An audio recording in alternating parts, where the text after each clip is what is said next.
జీవితంలో ఒక్కసారైనా చేయాల్సిన యాత్ర చార్ధామ్. లతగారి ఆధ్వర్యంలో సంప్రదించండి.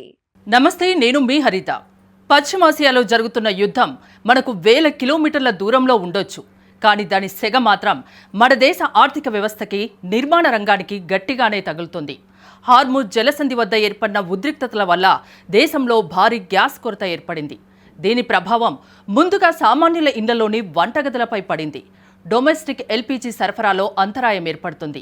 ఇక రోజువారీ వ్యాపారం చేసుకునే స్ట్రీట్ ఫుడ్ వెండర్స్ గ్యాస్ సిలిండర్ల కోసం తీవ్ర ఇబ్బందులు పడుతున్నారు. వారి జీవనోపాధి దెబ్బతింటోంది. పెద్ద పెద్ద హోటల్స్, రెస్టారెంట్లు సైతం వంట చేయడానికి గ్యాస్ లేక సతమతమవుతున్నాయి.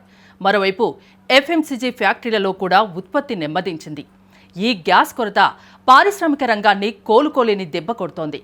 ఫార్మా ఇండస్ట్రీ కార్యకలాపాలకు కూడా గ్యాస్ కొరత వల్ల ఆటంకం కలుగుతోంది.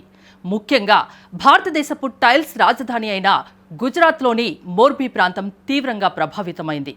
గుజరాత్ గ్యాస్ సంస్థ తన గ్యాస్ సరఫరాను ఏకంగా 50% తగ్గించడంతో 100కు పైగా ఫ్యాక్టరీలు మూతపడ్డాయి. దీనివల్ల రియల్ ఎస్టేట్ రంగానికి అత్యంత కీలకమైన బాత్రూమ్ ఫిట్టింగ్స్, టైల్స్ అందించే సిరామిక్ పరిశ్రమ దాదాపుగా స్తంభించిపోయింది.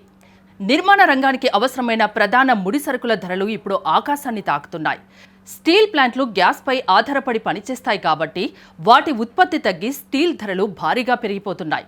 అలాగే అల్యూమినియం ధరలు పెరగడంతో ఎలక్ట్రికల్ వైరింగ్, షట్టరింగ్ ఖర్చులు తడిసి మోపెడవుతున్నాయి.